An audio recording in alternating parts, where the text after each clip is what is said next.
โอ้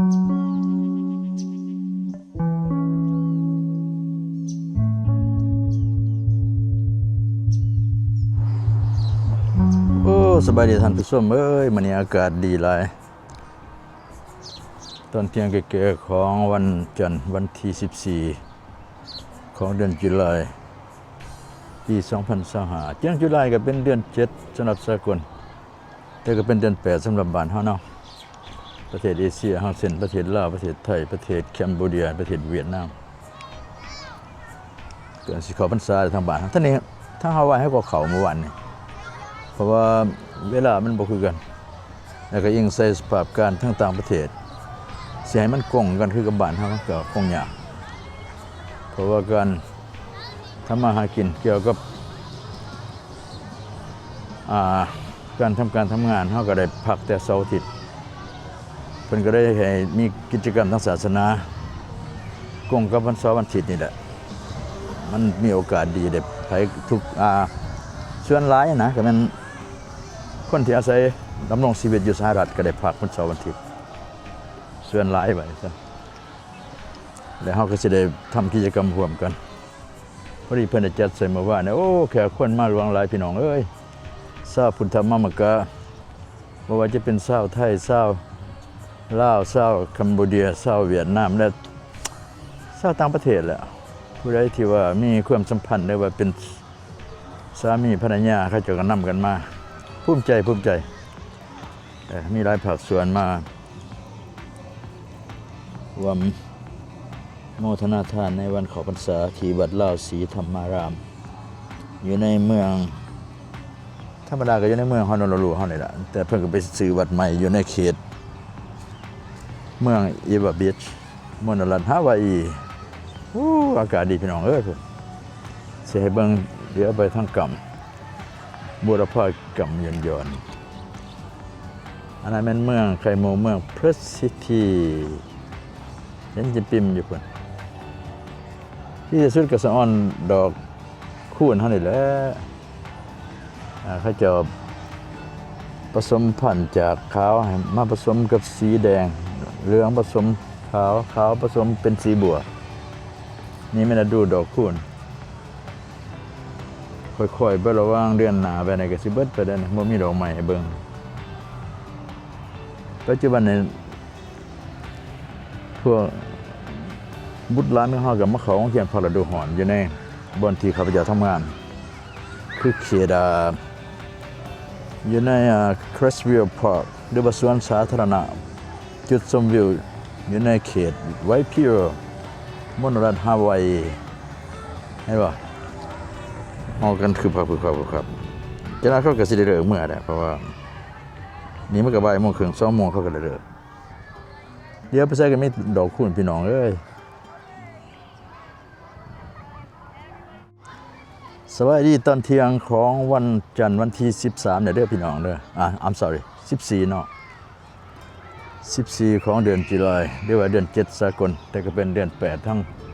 ประเทศเอเชียเฮาเช่นประเทศลาวประเทศไทยประเทศแคมโบเดียเวียดนามต่างๆปี2025ใกล้สิเบิดเด้อพี่น้องเด้อย้อนมาแล้วยังอีก5เดือนนี่ก็ได้ห้องเพลง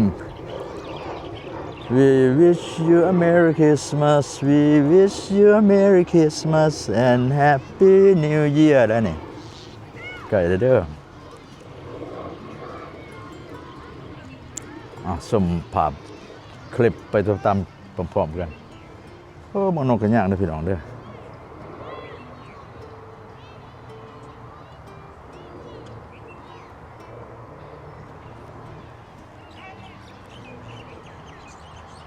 แต่นกย่าง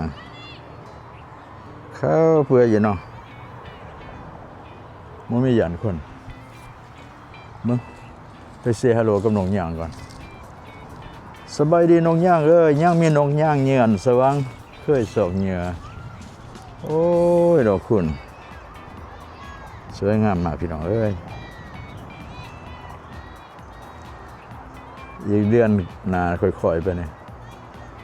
ก็บ่มีดอกใหม่ส้มแล้วก็จักแปลนเป่ายังเหลือแต่ต้นกับใบมันก็อยู่ได้ระหว่างเดือน1เดือนปลาย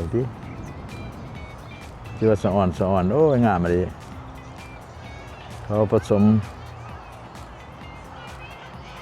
กิ่งก้านพันธุ์นามาเข้ากัน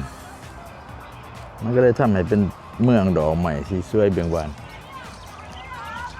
อันนั้นก็เป็นพวกบุตรหลานที่มาเข้าโรงเรียนพอฤดูร้อนยังอีกทิศหนึงเขาจะก็ได้เลิกได้ปิดแล้วเขาสิได้กลับไปสู่โรงเรียนปกติของรัฐหรือว่าเอกชนเขาก็พักมา2 เดือนได้ด้วยซ้ำเขาก็สิได้เตรียมตัวไปเรียนหนังสือเนาะ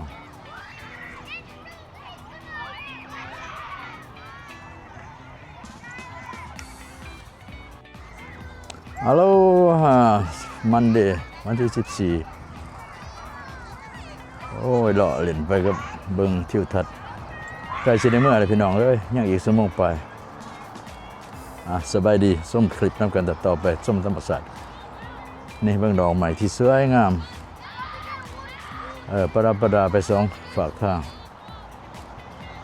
นี่คือสำหรับบุตรหลานที่มาของเรียนพักฤดูร้อนนี่ประมาณ30 นาทีนี่30 นาทีนี่เขาก็สิกลับแล้วเพราะว่า2 โมงเด้อากาศบริสุทธิ์ดีถึงจะร้อนก็มีลมโชยผ่านมาสังเกตเบิ่งใบใหม่พี่น้องมันก็เป็นยามเสมอไหมถึงยามร้อนได้แต่เฮาอยู่กลางทะเลมหาสมุทรแปซิฟิกที่อยู่นี่กลางน้ำมันก็เลยมีลมโชยพัดสะบัดมาอยู่สังเกตเบิ่งใบใหม่ที่ปลิวสะบัดอยู่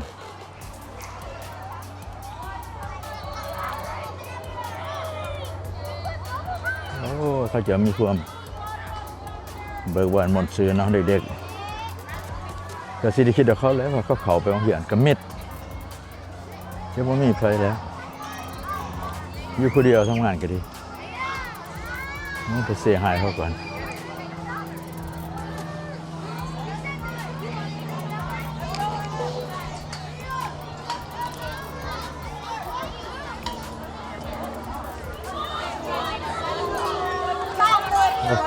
สวัสดี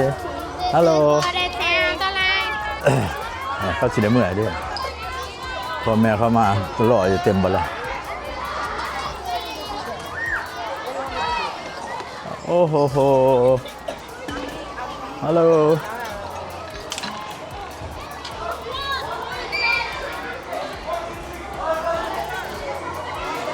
โอ้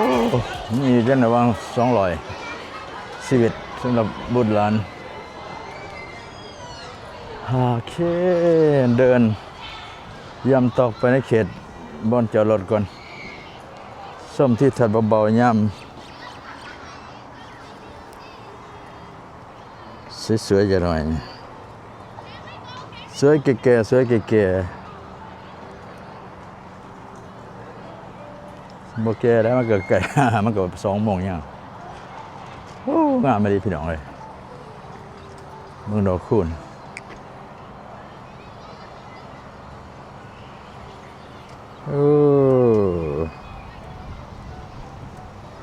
หาสมหยาเนี่ยอีก2 เดือนหรือว่าเดือนกว่าเนี่ยก็ห่วงห้วยไปตามการ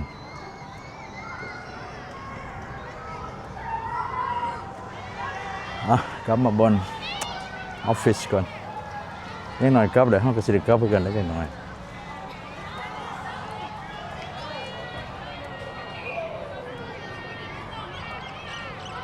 อันนี้ก็ปลูกดอกใหม่ในสวน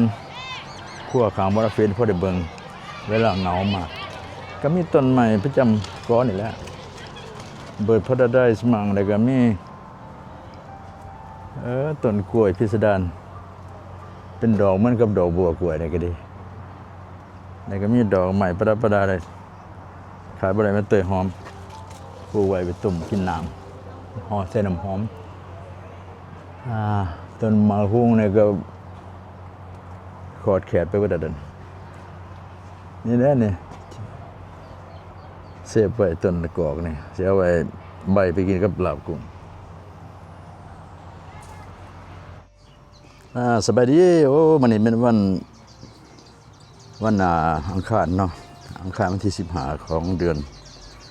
ตุลาเดือนตุลาเป็นเดือน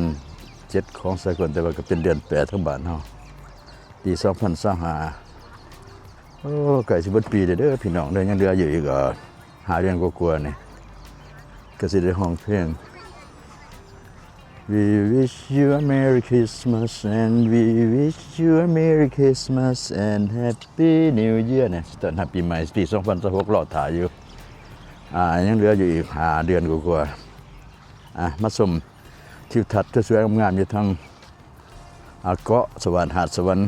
เรียกว่านครหลวงฮอนอลลูมณฑลรัฐฮาวาย USA ตอนสอบเวลานี้8:20 น.ตอนสอบวันเสาร์ของเดือนตุลาคมปี2025มาชมทิวทัศน์สวยๆงามเหมือนกันตามมาพี่น้องตามมาอันนี้เป็นเขตไวพีโอเมืองไวพาฮูมณฑลรัฐฮาวายบริเวณทั้งเขตไวพีโอนี่ก็สวยงามอันนี้เป็นโบสถ์ด้วยว่าเชิดของคาทอลิกแล้วก็มีบ้านจัดสรรทาวน์เฮาส์อยู่อ้อมแม่อยู่บนข้าพเจ้าทำงานอันนี้เป็นสถานที่ทำงานมีเพื่อบุตรหลานมาเขาห้องเรียนผักฤดูร้อนเจียวเจ้าไปเตรียมไปเบิดอยู่ในบริเวณนี่อีกอาทิตย์หนึ่งนี่ก็เบิดเกือบปิดแล้วห้องเรียนผักฤดูร้อน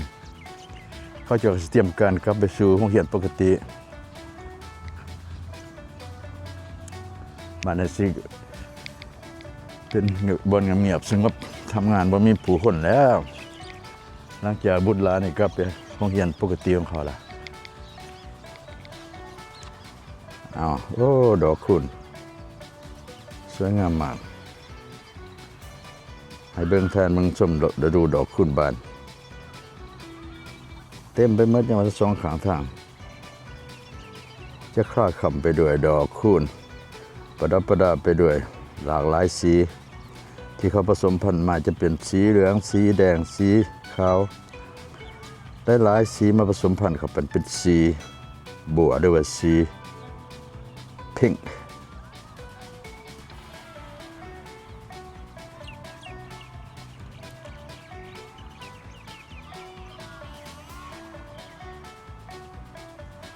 ตามมาพี่น้อง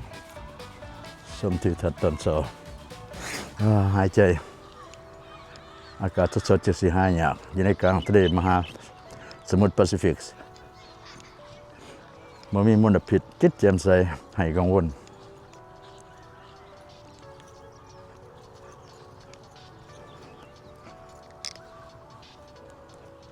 ดีใจ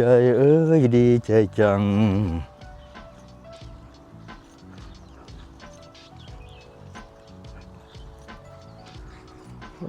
เนี่ยบนเกิดบนโบเนาะ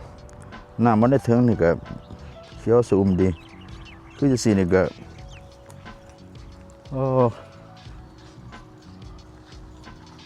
แห้งเศร้าไปเบิดเนาะน้ำบ่ถึง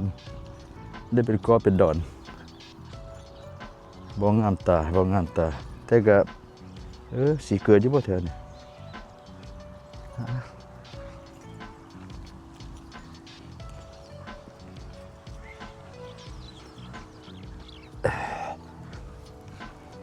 มันได้น้ำเทิงกับเทิงผดจะเป็นบวกน้องคลองบึงพี่น้องสังเกตเห็นเต็มไปด้วยดอกคูณทั้งสองฝ่าข้างทางสีส้มดอกคูณในเดือนนี้ก็เดือนนานนี่แหละอีกเดือนนานในคอยห่วงห้วยแห้งเศร้าไปนี่เรือแต่กลางก็ใบเท่านั้นนะ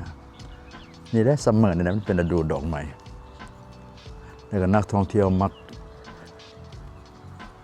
พากันเขามาเยือนมาจากทั่วสารทิศจากยุโรปอเมริกาเอเชียนั่นดูนี่นะเขาเรียกซัมเมอร์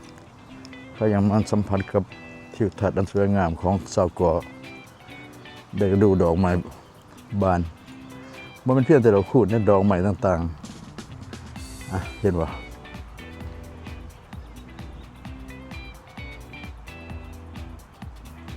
แมนเบิร์ดผู้อยู่ใจตาแล้วดูดอกคูณดอกนี้กับนี่แต่ว่าในเขตเป็นปลูกดอกคูณประดับประดาสองข้างทางสวยงามมาก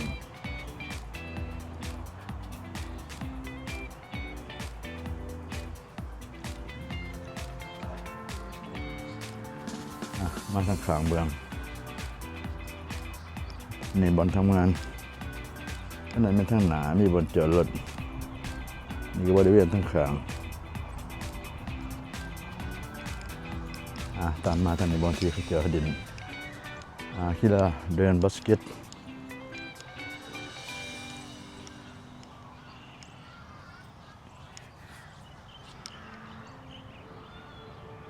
ดอกคูนบาน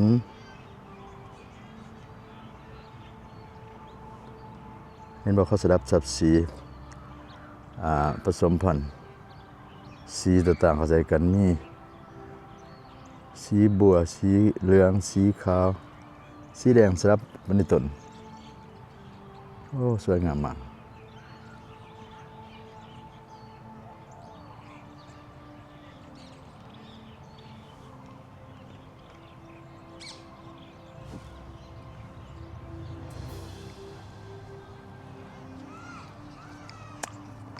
ตามมาพี่น้องชมที่ทัดตอนสอนกันได้รับบรรยากาศอย่างเต็มเปี่ยมตอนเสาร์เนาะ8 โมงกว่าเสาร์วันอังคาร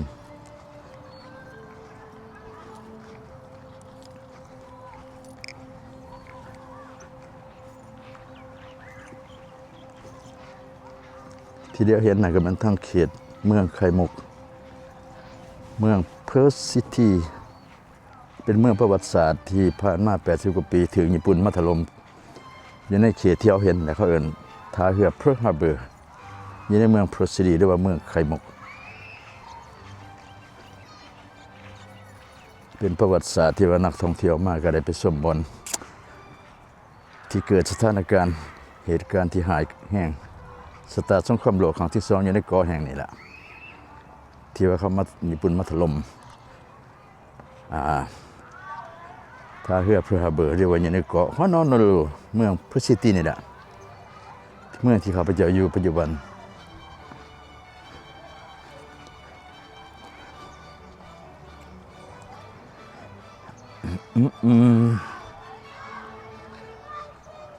เสียงเล็กหน่อยเจียวๆเห็นบ่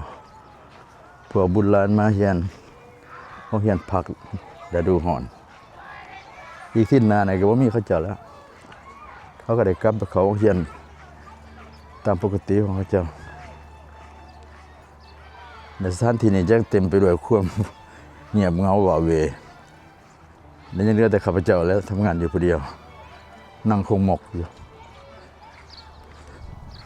โอ้นกโนเนาะวินเกียดแก้ว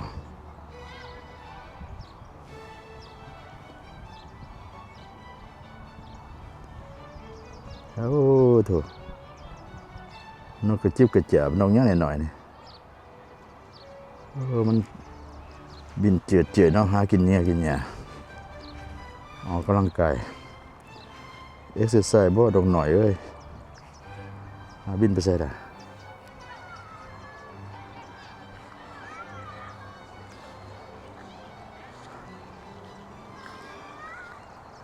เห็นบ่โอ้เป็นตะหักเริ่มตัวน้อยๆซ้ำพวกผมมือ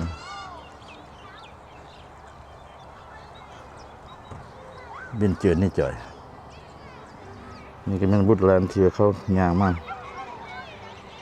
เขาต้องเพียงพากระดูกหอนมาเจอนี่ในบริเวณนี่แหละ200-300 กว่าชีวิตมาเฮียนพักผ่อนย่ำพากระดูกหอนดีกว่าอยู่บ้านและเกิด boring ด้วยว่าหัวเงาเนาะอยู่บ้านหลายฉะนั้นมาเขาเฮียนพากระดูกหอนกับมีหมูมีกองทำกิจกรรมต่างๆบ่ฮู้ว่ามันเขาจะมีรายการไปเที่ยวเท่าไหร่บุญเพราะว่าแต่ละทิศเขามีรถบัสมาหาเขาเจ้าอาจไปเที่ยวทั้งท้องทะเลบ่หรือว่าสวนสัตว์หรือบ่อนสาธารณะที่มีเสียงต่างๆเพราะอย่างอีก1 อาทิตย์เขาเจ้าก็บ่ได้มาแล้ว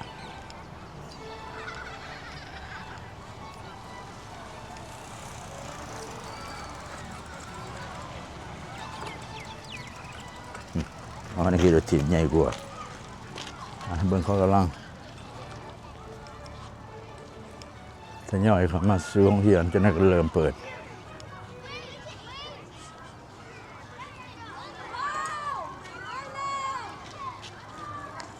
เดี๋ยวเขาจะเอาเริ่มแล้วเนี่ยครูเข้ามาทุกกลุ่มก่อนเขาก็เริ่มทำกิจกรรมต่างๆ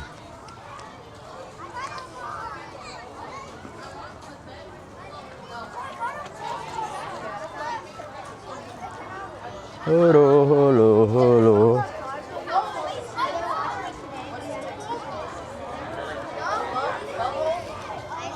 Hey, how you guys doing? Wow. เดี๋ยวเขาสอนการเต้นรำอะไรก่อนสิปิดเขาก็มีการไล่รำด้วยทำที่นี่กิจกรรมต่างๆ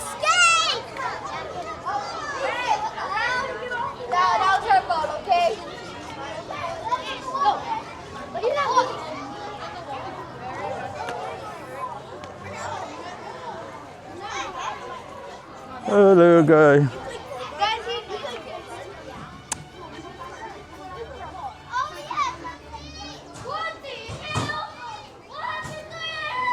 Bọn chở đợt cho cái nhà đợt thiếu không?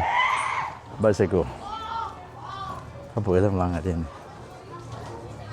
Tổ khu không? Chất chàng. Chất chàng bọn thìจะทำกิจกรรมแต่ละวันรอเรียบไปตามซอกซอยพี่น้องเอ้ย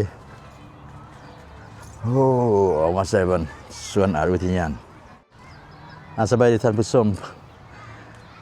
พอดีคลิปนี้เขามาหอดบนออฟฟิศที่ทำงานแล้วที่ได้พาทานยางหล่อเรียบตามบริเวณออมแอมบนที่ทำงาน